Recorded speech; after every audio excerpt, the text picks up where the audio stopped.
Em 1º de março de 1962, em um casebre, no Vale de Jequitinhonha, em Minas Gerais, nasceu um pequeno menino, filho de Agenor Gomes Vital e Ailza Cardoso Vital, numa fazenda que pertencia ao meu avô, José Vital da Silva, e a minha avó chamava Maria Gomes Vital. O que acontece? Esse menino nasce ali, segundo os meus pais diziam, porque eles já foram a óbito, que quando eu era pequenininho, que eles falam que eu era engraçadinho, né? Era um menino ágil, esperto, inteligente e surpreendia eles. Segundo a minha mãe e o meu pai diziam a mim, que nós morávamos naquele lugarzinho pobre, eles tinham uma roça próximo à casa, né? E que antes que o tempo amanhecesse, quando estava começando a clarear, diz que eu já tinha levantado da cama, ido na roça, pegado as espigas de milho, eu pequenininho, e chegava em cima deles, deitado na cama, jogando as espigas de milho em cima deles, né? E segundo eles, eu chamava a atenção deles na minha forma de agir como menino pequeno. Mas será o que estava acontecendo no berço deles, sem eles saberem, né? E eu também, sem saber de nada, quando eu estava mais ou menos com 7 para 8 anos de idade, eles tinham um pomar, né, do meu finado avô, né? O meu avô tinha feito um pomar, ali tinha vários pés de jaca, jaqueiras, tinha mexerica, que uns chamam de tangerina, né? Na verdade era uma chácara, ali era um pomar que eles tinham feito na fazenda. E eu embaixo daquela jaqueira, eu me recordo certinho, não foge da minha memória o que aconteceu naquele tempo. Eu lembro coisas quando eu tinha 5 anos de idade. É coisa assim de impressionar, mas eu não tenho culpa de eu ser assim. Aí o que acontece? Embaixo daquela jaqueira eu olhava para o tempo, olhava para cima, o firmamento, as florestas, eu admirava tudo aquilo.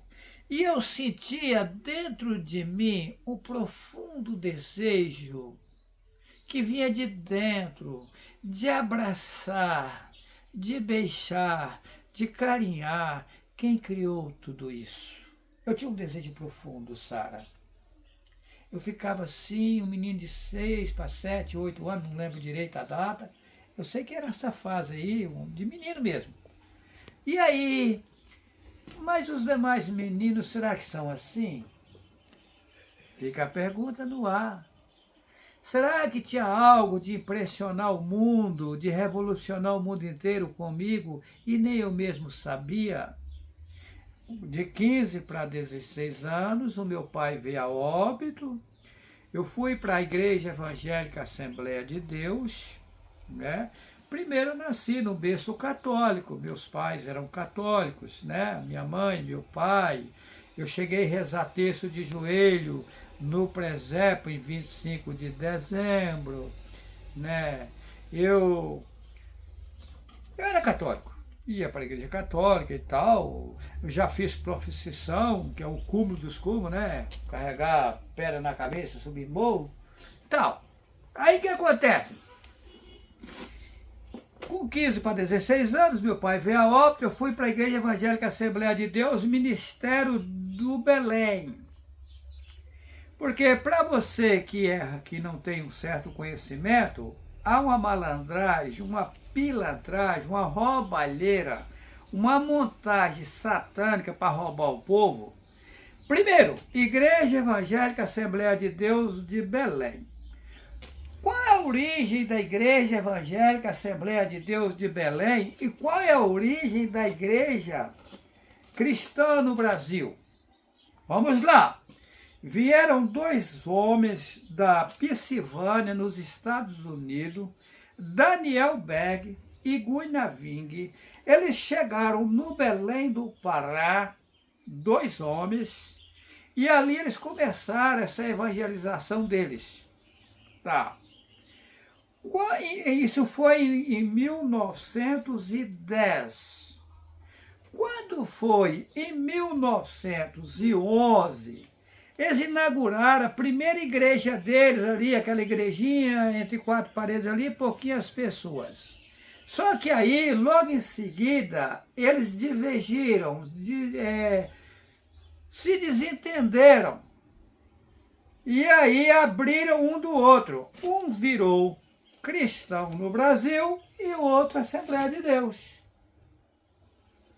Aí a cristã no Brasil, com todo carinho e respeito, porque tem várias pessoas boas dentro da Igreja Cristã do Brasil, assim como também tem na Igreja Evangélica Assembleia de Deus, né? É uma máfia. Eu conheço a máfia. Eu conheço a cristã no Brasil ao pé da letra. Como conheço a Assembleia de Deus ao pé da letra, como conheço a Testemunha de Jeová ao pé da letra. Qual é o fundador da Igreja Testemunha de Jeová? Charles Taze Russell. Também nasceu na Pensilvânia, nos Estados Unidos, e fundou a Igreja Testemunha de Jeová. Estou no Brasil. Testemunha de Jeová. Charles Taze Russell fundou a Igreja Testemunha de Jeová. Tá? Mas como Jeová, Testemunha de Jeová, mas como? Se a letra J só tem 500 e poucos anos de existência, e Israel, onde nasceu o Messias, não tem J até hoje? Na leitura, a literatura original, sabe, é o aramaico, depois hebraico. Que arameu e hebreu, libanês, judeu, aquele povo ali é o mesmo povo. O povo não sabe disso. Abraão era judeu, era arameu, é o mesmo povo. O povo é cego. Quem são hoje, por exemplo, os árabes? Os árabes são os filhos de Abraão. Quem são os judeus? Os filhos de Abraão. Quem são os arameus? Os filhos de Abraão.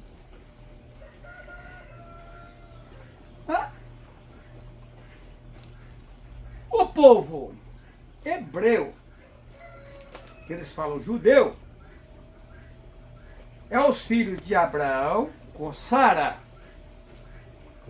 O povo árabe é os filhos de Abraão com Agar.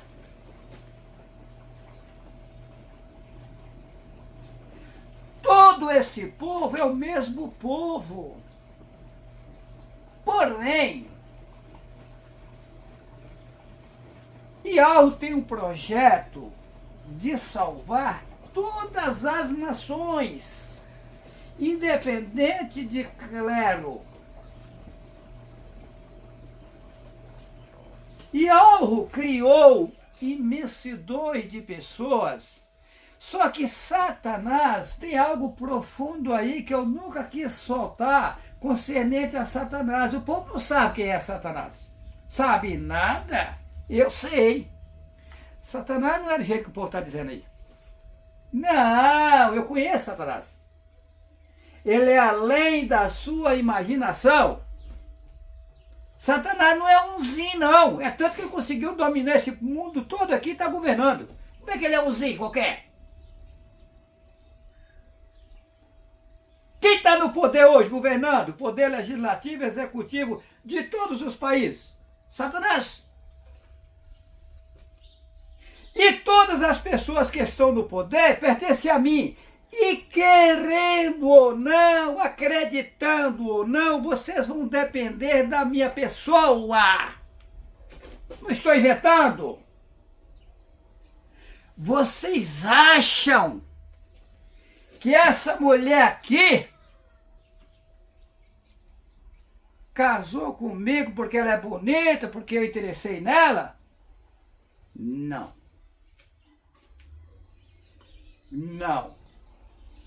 Eu nem sabia que ela era Sara. Não. Quando Yahweh me mostrou, eu fiquei abalado. Então tá, voltando o começo. Assembleia de Deus, Ministério de Belém.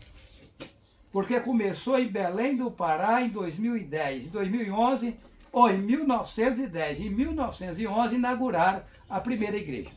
Tá. Mas aí, por causa disso aqui, a Assembleia de Deus foi se abrindo outras assembleias dentro dela.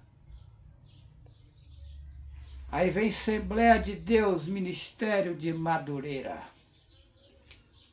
O presidente dela, Manuel Ferreira, do Rio de Janeiro. Será que o Juarez sabe as coisas? Sabe sim. Tá. Aí, mas vem demais. Assembleia de Deus, Ministério de Missão, já é outra. Outro ministério, por quê? Por causa da tesouraria, quer ser presidente, vice-presidente e comandar o dinheiro, aí vai. Depois, Assembleia de Deus, Ministério de Santos. Eu tive nela, tá? Eu fui lá em Santos, na sede dela. Inclusive, eles me convidaram, eles tinham uma coisa comigo, que me levaram numa reunião onde só poderia participar os grandões. E lá eu fiquei surpreso com o que eu vi. Que eu não vou contar para vocês aqui. É estarrecedor, é de arrepiar os cabelos. Os membros inocentes não sabem de nada.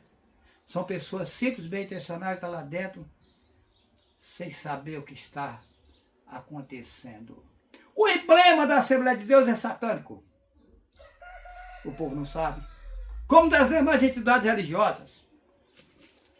Aí inventaram Igreja Evangélica, Assembleia de Deus, Ministério de Suzano. Ué? Suzano.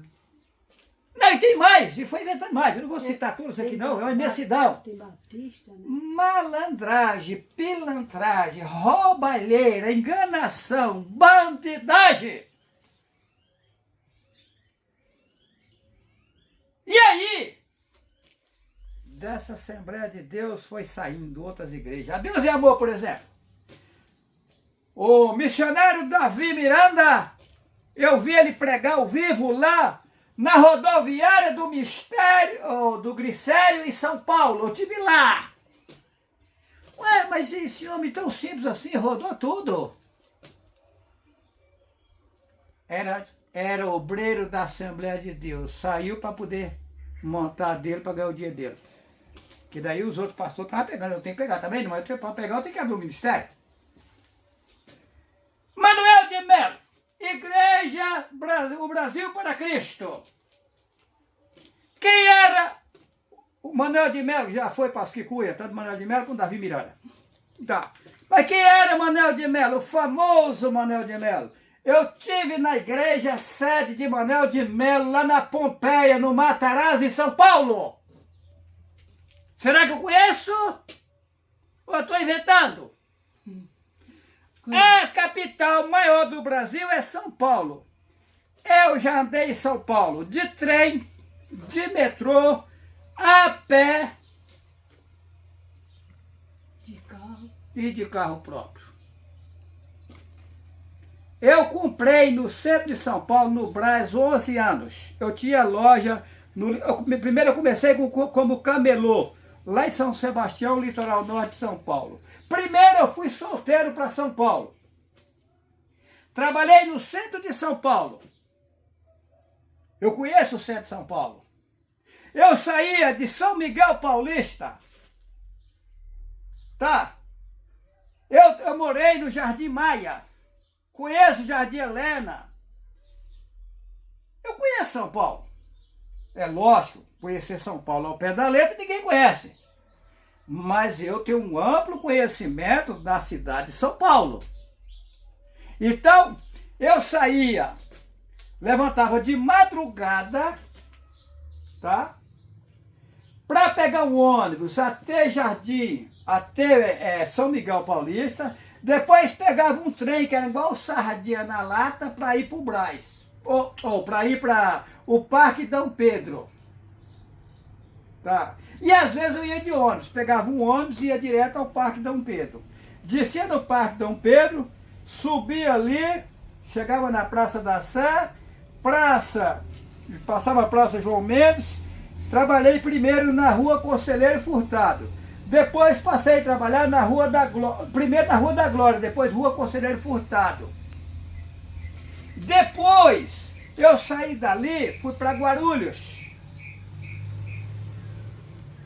Depois do bairro dos Pimenta, a entrada da Água Chata, trabalhei na fábrica de doces Neuza Limitada. Mas por que eu teria que passar por tudo isso? Agora, como vendedor ambulante, eu conheço São Paulo, conheço a Estação da Luz, conheço 9 de Julho, Liberdade, que é o centro de São Paulo, né? Conheço Rodoviária do Glicério, eu conheço o Brás, as ruas do Brás. Uma vez, Sara, eu fui num ônibus de excursão, no ônibus de linha. Às vezes eu ia de ônibus de excursão, depois eu ia de ônibus de linha, e às vezes eu ia, com o tempo eu consegui comprar carro, passei de carro próprio para São Paulo. Tá. Uma vez eu fui num ônibus de linha para São Paulo. Quando eu desci, umas mulheres que tinham vindo lá de São Sebastião, de onde eu tinha vindo, perguntaram para mim assim, como é que eu faço para ir para o Brás? Eu falei, olha, eu estou indo para lá. Se vocês não se importarem, querem me acompanhar, ou se você fizer isso com nós, a gente agradece. Então vamos mesmo. Duas mulheres. Aí chegamos, nós tínhamos descido na rodoviária do Tietê, né? Aí lá na rodoviária do Tietê, a gente entra, aí eu falei para elas, vamos pegar o metrô pro Brás. Aí nós pegamos o metrô Corinthians, né? Pegamos o metrô Corinthians. Eu sei tudo de cor, sabe? Eu não esqueço nada, né? Aí, lá embaixo, quando desce na Praça da Sé, mas já lá embaixo, por dentro do chão. E depois retornando, lá dentro, eu falei, vamos pegar aqui, nós temos que ficar na bilheteria comprar. Nós vamos agora mudar, nós vamos pegar sentido Brás. Só que aonde eu vou descer no Brás, nós vamos andar uns 2 quilômetros ou mais a pé. Tá? É um trecho longo, vou andar a pé. Para chegar no Brás. Eu falei, não tem problema não. Eu vou para uma rota aqui que muita gente não anda nela. Tá. Quando chegou no Brás, elas perguntaram para mim assim. Eu falei assim, para onde vocês querem ir? Nós queremos ir para tal lugar, assim, assim, ó. Falei, você pega aqui assim, assim, tantos quarteirão, você faz assim, assim, depois tantos quarteirão, você faz assim, assim, depois assim, assim, você vai chegar lá. Elas perguntaram para mim assim, você mora aqui? Falei, não, eu moro lá em São Sebastião. Nós já estávamos perplexos de você chegar até aqui sem perguntar nada para ninguém. E agora você nos dá o destino para nós ter que ir. Será que é por acaso? Será que é por acaso que eu rodo todo o Brasil e não me enrolo, não me embaraço em lugar nenhum? Será que tem alguém me guiando ou eu sou sabido? Eu não sou sabido. Eu não sou sábio. Não. E Alva? Quem é no mundo que consegue pegar um violão, cantar e tocar sem ter a música? Fala pra mim! Desafio os cantores do Brasil! Provo pra vocês, eu não canto uma não, eu canto 10, 20 na frente de vocês sem ter a música. Eu mando vocês procurar a palavra que você quer, que vocês quiserem que eu falo. Oh, como é que é o nome da tua mãe? Como é que é o nome da tua filha? Pá, tá, e sai o cântico. Tô inventando. Fala uma palavra aí, Sara, pra sair o cântico. Qualquer palavra. Ah, tem um colchão aqui, ó. Esse colchão aqui, ele é enchido na energia. Né? É. Dá um código. Chico na energia. Oh, minha amiga Sara, quero te relatar também a você que está a me gravar. Eu vou pelo mundo, vou viajar, a Sara na minha companhia, a mensagem a levar. Vamos adiante, temos que trabalhar, e algo é precioso e me mandou pra cá. Nas nossas viagens, às vezes temos que parar em um cochoado, às vezes temos que deitar. Deitamos e repousamos em um colchão e um cobertor para nos ajudar. E algo é precioso me enviou para cá, querendo ou não, a população de mim vai precisar. Sara! Sim. Eu tenho, Sara, 100% de certeza que não tem umzinho nesse mundo que não vai precisar de mim. Eu acredito sim, também tenho 100% de certeza. Sara, eu estou segurando, Sara. Já foi me dado o direito de arrancar. Só que eu estou tendo paciência com a população. Sara! Se eu ficar aonde eu sei que eu tenho que ficar, as pessoas vão começar a cair na minha frente. Se eu pôr a mão nelas. Eles estão brincando com fogo, Sara! Estão brincando com fogo! Só como a gente não quer o mal de ninguém, a gente não quer ver. A gente tem paciência para ver se as pessoas acordam. Só que vem vindo algo forte aí de impressionar. Pode falar, Sara. Ontem eu tive uma experiência ontem, com mulheres. E uma daquelas mulheres, ela dizia que eu sou bonita. Mas eu precisava de umas instruções. E aí é tipo um retoque. E eu fui analisar, quando cheguei aqui, eu fui analisar. O retoque que eu preciso não é material. Eu preciso deixar de ir no vaso para voltar à minha posição. Eu preciso deixar de ainda alimentar-me de coisas desse mundo. Eu preciso tomar um banho para voltar a ser Sara de verdade. Esse é o retoque. Sara, eu fiz um teste essa semana nas águas. Você não tem nem ideia. Eu fiz um teste nas águas, estou testando tudo. Sara, eu não preciso de comer. É verdadeiro? Eu não preciso de tomar água, tá, Sara? É verdadeiro? Eu estou fazendo uma vista grossa aí, tendo paciência, tendo calma, Sara. Coitado de quem está me criticando, Sara. Eles não têm nem ideia. O que acontece? Yalvo é energia. É fogo. Yalvo é fogo, que não é esse fogo de palha, fogo de querosene. Yalvo é poder. E eu fui colocado no mundo para descer as partes mais baixas, para depois representar Yalvo. Colocaram lá em João, no princípio era o Verbo e o Verbo era Deus.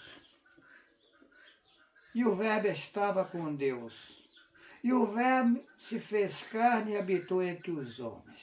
Observa! Deus é Zeus, a maior estátua da Grécia. Mentira. No princípio era Yalvo. No princípio era o Verbo e o Verbo estava com Yalvo. E o Verbo se fez carne e habitou entre os homens. Será que você entendeu? Eu entendi. Se você for uma pessoa guiada por Yahweh, você vai entender o que eu estou dizendo. Eu entendi, meu bem. O Messias vem no mundo de forma inesperada. Ele vai vir nas nuvens, você prepara, senão você não sobe. Uma geração são 100 anos, passa 100 anos, morreu todo mundo, o povo esperou em vão, não veio para ninguém. Aí vem outra geração. Prepara, senão você não sobe. Esperou tudo em vão, passou outros 100 anos, não veio para ninguém. Isso 2025 são 20 gerações, sabe quando ele vai vir dessa forma? Nunca! Não está escrito que ele vem de forma surpreendente? Não está vindo da forma que as pessoas esperam, está vindo por outro ângulo. O ângulo é inesperado, não está dito que é inesperado? E como é que vocês duvidam? Isso é fora. Dois estão no campo. Um será levado e deixado o outro. Aí você pergunta para esses pastores cegos, quem são os dois? Você e sua mulher. Sua mulher estava preparada, foi, você não estava, ficou, e Yahweh me mostrou. Não, isso é mentira. Os dois é você, Juarez. Quando o homem ou quando a mulher morre, o corpo fica no túmulo e ela sai do corpo e vai para um outro lugar. Qual é o lugar? Vai depender do que ela plantou no mundo. O seu futuro depende da sua vida agora. Se você viver passando a perna nos outros, mentindo, enrolando, enganando, você vai ficar em más lençóis no futuro. Se você plantar o bem, trabalhar bem, respeitar e tal, lutar para fazer só o bem, Yahweh vai te levar para um bom lugar. Que assim seja. Que assim seja. Vamos avante! Que assim seja. Ô, Sara, eu gosto de você. Também, meu